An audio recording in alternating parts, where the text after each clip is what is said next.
ये गर्मियों का एक खुशगवार दिन था। ठंडी हवा चल रही थी। आसमान पर हल्के हल्के बादल छाए हुए थे।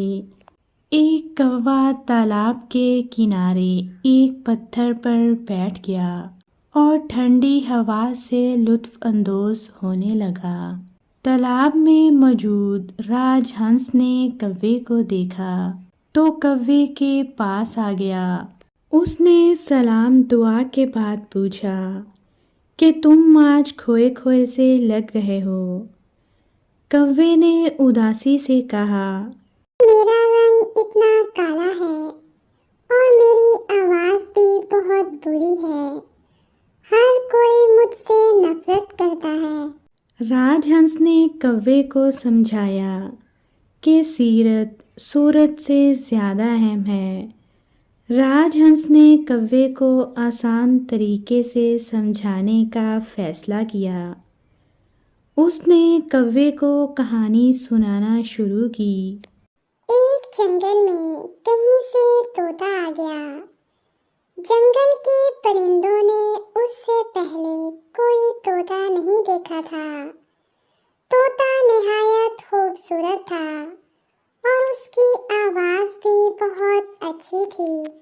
तमाम परिंदे तोते के साथ बैठा करते और खुशी महसूस करते थे। नतीजा ये हुआ कि तोता मगरूर हो गया। उसने तमाम परिंदों के उल्टे सीधे नाम रख दिए और उन पर तंज करने लगा। जल्द ही सारे परिंदे तोते से दूर हो गए क्योंकि जंगल में एक चिड़िया आ गई थी।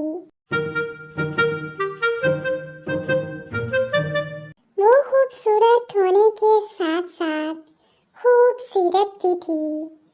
वो दूसरे परिंदों की मदद करके खुशी महसूस करती। आहिस्ता आहिस्ता तमाम परिंदे तोते से दूर हो गए और उन्होंने चिड़िया से दोस्ती कर ली। उसी वक्त वहाँ से एक बंदर का गुजर हुआ। कौवे ने कहा, बंदर भैया कहाँ जा रहे हो? बंदर बोला, मैं लकड़ियाँ लेने जा रहा हूँ। मुझे अपनी छत की मुरम्मत करनी है।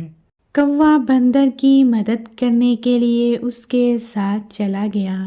कौवे को खुश देखकर राजहंस इत्मीनान महसूस कर रहा था।